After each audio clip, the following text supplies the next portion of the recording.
El deseo de todas las gentes, capítulo 16. En su templo, página 130. Cristo vio que debía hacer algo. Se habían impuesto numerosas ceremonias al pueblo sin la debida instrucción acerca de su significado. Los adoradores ofrecían sus sacrificios sin comprender que eran tipos del único sacrificio perfecto, y entre ellos sin ser reconocido ni honrado. Estaba simbolizado por todo el ceremonial. Él había dado instrucciones acerca de las ofrendas. Comprendía su valor simbólico y veía que ahora habían sido pervertidas y mal interpretadas. El culto espiritual estaba desapareciendo rápidamente. Ningún vínculo unía a los sacerdotes y príncipes con su Dios. La obra de Cristo consistía en establecer un culto completamente diferente. Con mirada escrutadora, Cristo abarcó la escena que se extendía delante de él, mientras estaba de pie sobre las gradas del atrio del templo. Con mirada profética vio lo futuro, abarcando no solo años, sino siglos y edades. Vio cómo los sacerdotes y príncipes privarían al necesitado de su derecho y prohibirían que el evangelio se predicase a los pobres. Vio cómo el amor de Dios sería ocultado de los pecadores y los hombres comerciarían con su gracia. Y al contemplar la escena, la indignación, la autoridad y el poder se expresaron en su semblante. La atención de la gente fue atraída hacia él. Los ojos de los que se dedicaban a su tráfico profano se clavaron en su rostro. No podían apartar la mirada. Sentían que este hombre leía sus pensamientos más íntimos y descubría sus motivos ocultos. Algunos intentaron esconder el rostro, como si sobre él estuviesen escritas sus malas acciones, para ser leídas por esos ojos escrutadores. La confusión se acalló, cesó el ruido del tráfico y la negociación. El silencio se hizo penoso. Un sentimiento de pavor dominó a la asamblea. Fue como si hubiesen comparecido ante el tribunal de Dios para responder por sus hechos. Mirando a Cristo, todos vieron la divinidad que fulguraba a través del manto de la humanidad. La majestad del cielo estaba allí, con el juez que se presentará en el día final.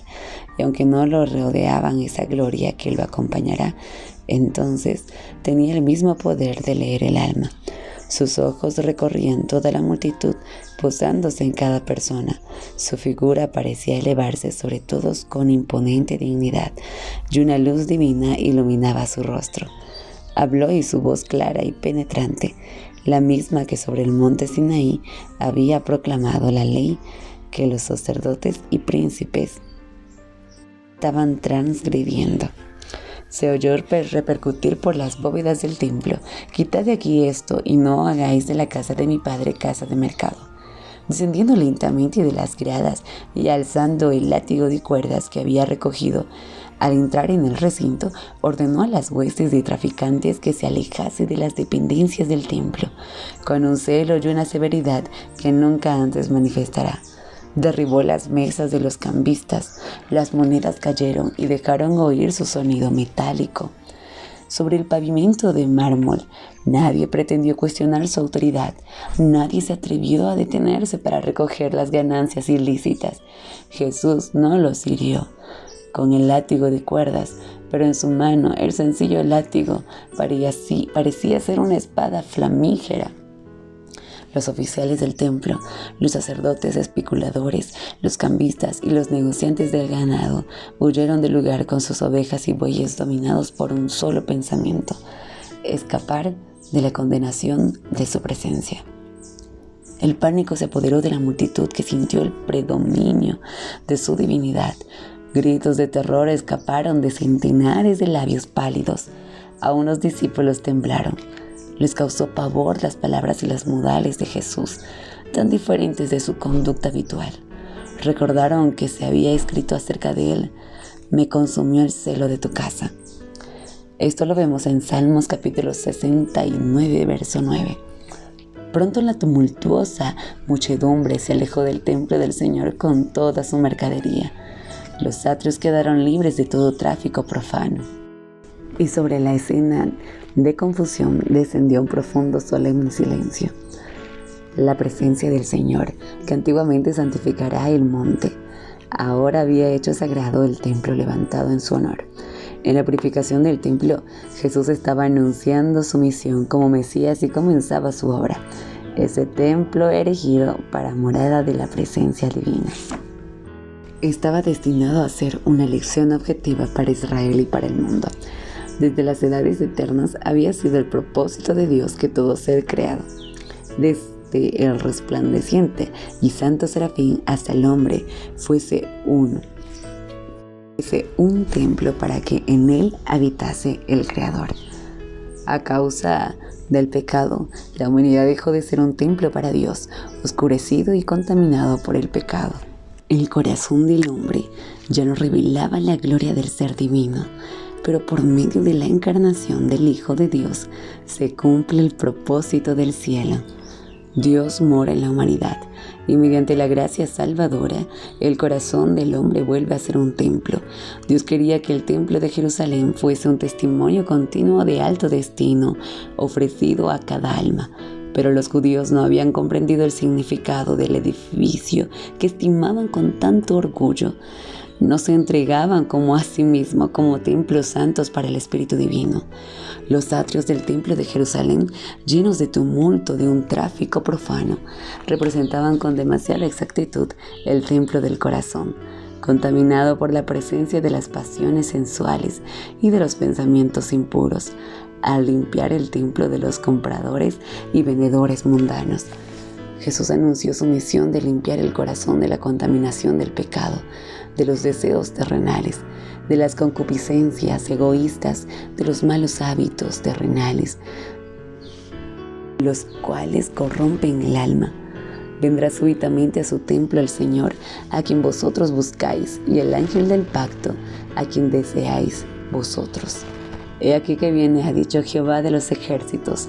¿Y quién podrá soportar el tiempo de su venida? ¿O quién podrá estar en pie cuando Él se manifieste? Cuando Él se manifieste, porque Él es como fuego purificador y como jabón de lavadores, y se sentará para afinar y limpiar la plata, porque limpiará a los hijos de Leví, los afinará como a oro y como a plata. Esto lo vemos en Malaquías capítulo 3, verso 13. La pregunta: ¿no sabéis que sois templo de Dios y que el Espíritu de Dios mora en vosotros? Si alguno destruyera el templo de Dios, Dios lo destruirá a él, porque el templo de Dios, el cual sois vosotros, santo es. Ningún hombre puede por sí echar a las huestes malignas que han tomado posesión del corazón. Solo Cristo puede purificar el templo del alma, pero no forzará la entrada. No viene a los corazones como antaño a su templo, sino que dice: he aquí, yo estoy a la puerta y llamo. Si alguno oye mi voz y abre la puerta, entraré a él. Él vendrá, no solamente por un día, porque dice: habitaré y andaré en ellos, y ellos serán mi pueblo. Él sepultará nuestras iniquidades y echará en lo profundo del mar todos nuestros pecados. Su presencia limpiará y santificará el alma, de manera que pueda ser un templo santo para el Señor y una morada de Dios por su Espíritu. Esto vemos en 1 Corintios capítulo 3, verso 16-17, Apocalipsis capítulo 3, verso 20, 2 Corintios capítulo 6, verso 16 y Miqueas capítulo 7, verso 19, Efesios capítulo 2, verso 21, verso 22. Dominados por el terror, los sacerdotes y príncipes habían huido del atrio del templo y de la mirada escrutadora que leía en sus corazones. Mientras huían, se encontraron con otros que se dirigían al templo y les aconsejaron que se volvieran, diciéndoles lo que habían visto y oído. Cristo contempló con anhelante compasión a los hombres que huían por causa de su temor e ignorancia de los que constituía el culto verdadero. En esa escena veía simbolizada la dispersión de toda la nación judía por causa de su maldad e impenitencia. Muy bien, hemos acabado la segunda parte de este capítulo y te invitamos a que puedas seguir escuchando para poder enriquecernos espiritualmente. Nos vemos.